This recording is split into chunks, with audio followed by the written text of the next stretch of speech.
Jaggampeta ICDS project పరిధిలోని anganwadi workers మరియు helpers ఈ ధర్నాలో పెద్ద ఎత్తున పాల్గొన్నారు. అంగన్వాడీ దీక్షా శిబిరాన్ని సందర్శించి టీడీపీ రాష్ట్ర ఉపాధ్యక్షులు జ్యోతుల నెహ్రూ అంగన్వాడీ డిమాండ్లు పరిష్కరించడంలో జగన్ ప్రభుత్వం విఫలమైందన్నారు. అంగన్వాడీ డిమాండ్లు తెలంగాణ కన్నా అదనంగా వేతనాలు ఇస్తానన్న హామీ అమలు చేయాలన్నారు. గర్భవతులు బాలింతలకు ఫేస్ యాప్ రద్దు చేయాలని, అంగన్వాడీ కేంద్రాలను ప్రాథమిక పాఠశాలలో కలపవద్దని, ప్రతి నెల 5వ తేదీలోపు సెంటర్లకు స్టాక్ పంపించాలని, అంగన్వాడీలను ప్రభుత్వ ఉద్యోగులుగా గుర్తించాలని అన్నారు. వైఎస్ఆర్ యాప్లో పని వారాన్ని తగ్గించాలని, అంగన్వాడీలకు గ్రాడ్యుటీ రిటైర్మెంట్ బెనిఫిట్, హెల్పర్లకు రాజకీయ జోక్యం లేకుండా ప్రమోషన్లు కల్పించాలని, వయోపరిమితి 62 సంవత్సరాలకు పెంచాలని మొదలగు డిమాండ్లు కోరారు.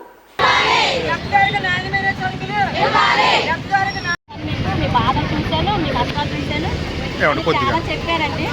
తర్వాత పాదయాత్రలో చెప్పారండి. ఆయన మాకు 11,500 7,000 రూపాయలు మాత్రమే చూపిస్తున్నారండి. కానీ మాకు 3 యాప్లు తీసుకొచ్చారండి. 3 యాప్లు పేస్ యాప్ ఒకటండి, వైఎస్ఆర్ యాప్ ఒకటండి, ప్రాసన ట్రాకర్ ఒకటండి. ఇందులో కేంద్రానికి చేయాలండి, రాష్ట్రానికి చేయాలండి. పేస్ యాప్లో గర్భిణీ బాలింతలకి ఫీడింగ్లు ఇవ్వాలన్నది. గర్భిణీ అది ఓపెన్ అవ్వకపోతే పేస్ యాప్ ఓపెన్ అవ్వదండి. దానికి ఫీడింగ్ ఇవ్వడానికి లేదండి. ఒకవేళ ఏ హాస్పిటల్ కన్నా గర్భిణీ వెళ్ళిందనుకోండి, డెలివరీ చేస్తాం, ఆ రోజే మేము స్టాక్ ఇవ్వాలనుకోండి, వాళ్ళ ఇంట్లో వాళ్ళు ఎవరైనా వచ్చినా మేము ఫీడింగ్ ఇవ్వకూడదండి. ఆ గర్భిణీకి ఎక్కడైతే డెలివరీ అవుతుందో అక్కడ పోయి అప్పుడు ఆ రోజు మేము పేస్ యాప్ తీయాలి సార్. చాలా ఇబ్బందికరంగా ఉందండి. పోయిన నెల నవంబర్ పేరు చెప్పి ఫీడింగ్ రాలేదండి. ఫస్ట్ టైం మాకు ఎప్పుడు ఫీడింగ్ లేకుండా లేవండి.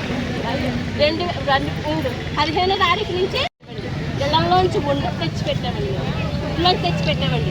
కూరగాయలకి బిల్లులు లేవండి. అది మా జీతంలో మాకు వచ్చి 11,000లో ఇంటి అద్దెలు కట్టాలండి. ఆ ఇంటి అద్దెలు ఎప్పుడు పోయిస్తుందండి. ఇంటి అద్దెలు కట్టాలండి. పిల్లలకి వచ్చి కూరగాయల బిల్లు అన్ని, పోపులు ఉప్పులు అన్నీ మేమే తెచ్చుకోవాలండి. కానీ చాలా చాలా బాధలు అనిపిస్తున్నామండి. ఈ పేస్ యాప్లతో ఇంటికి వెళ్ళినా మా సొంత పనులు చేసుకోవడానికి లేదండి. ఇంటికి పిల్లలు ప్రీ స్కూల్ 11-12 గంటల వరకు ప్రీ స్కూల్ జరుగుతుందండి. తర్వాత భోజనం పెట్టి వాళ్ళని నిద్రపించి మేము రికార్డు వరకు చేయాలండి. పేస్ యాప్ చేయాలండి, తర్వాత కోస్ యాప్ చేయాలండి, వైఎస్ఆర్ యాప్ చేయాలండి. ఇన్ని పనులు ఇక్కడ చక్రం ఇలా తిరుగుతూనే ఉంటుంది. అది అవ్వలేదండి. ఒక 40 మంది 50 మంది పిల్లలు ఉన్నారనుకోండి, ఆ రోజు అటెండెన్స్ అవ్వకపోయినా కోస ట్రాక్ కలిపి అంతేజీ ఆయిల్ అండి, అంతేజీ పప్పండి, వైఎస్ఆర్కి ఫీజు వచ్చిందండి. అవన్నీ ఏమీ రాలేదండి. ఒక గుడ్లు 13 గుడ్లు ఇచ్చామండి. ఒకరోజు బియ్యం 3 కేజీలు బియ్యం ఇచ్చామండి. 1/2 కేజీ ఆయిల్ ఒకరోజు ఇచ్చామండి. పప్పు యాలకు రాలేదండి. అంటే అన్నీ ఒకేసారి ఇవ్వడం లేదండి. రోజు ఇబ్బంది పడతారండి. చాలా రావాలని ఇవ్వాలని మా మీద దెబ్బలాడండి. వాళ్ళకి మాకు దెబ్బలాడడానికి పడుతుంది. వాళ్ళ యొక్క ప్రజలు ఏమనుకున్నారండి, మీరు వచ్చే వరకు మీరు ఏదో చేస్తున్నారు, మీరు ఆడుతున్నారండి. ప్రతి దానికి వస్తే అయిపోతాం. గ్యాస్ బిల్ కూడా ఇచ్చిన చట్లు మూసేసి తాళాలు వేసేసి మీరు ధనంలో కూర్చోండి, సభలో కూర్చోండి అని చెప్పేసి అన్నారండి. మా పిచ్చి మేరకు ఈరోజు ఇక్కడ మేము కూర్చోవడం జరిగిందండి. ఇదే మా సమ్మె ప్రభుత్వం దిగి రాకపోతే కనుక ఎంతకాలమైనా మీరు ఎలా మీ సమ్మెలో కూర్చుంటామండి. ప్రభుత్వం దిగొచ్చే వరకు మీ సమ్మె కొనసాగుతూ ఉంటుందండి. మాకు అందరికీ ప్రజల మద్దతు కావాలండి. మీ అందరి మద్దతు మాకు కావాలండి. మాకు న్యాయం చేయాలని మేము కోరుకున్నాము.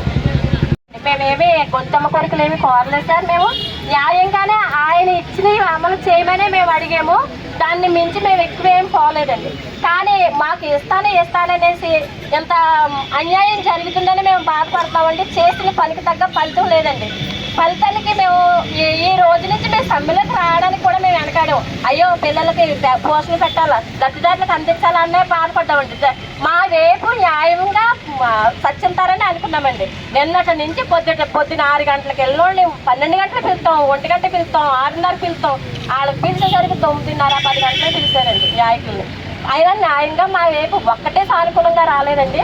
సానుకూలంగా స్పందిస్తుందేమో మేము చాలా ఎదురు చూసాము. ఈరోజు ఆయాలు టీచర్లు రోడ్డు మీదకి వచ్చిన పరిస్థితి ఏర్పడిందండి.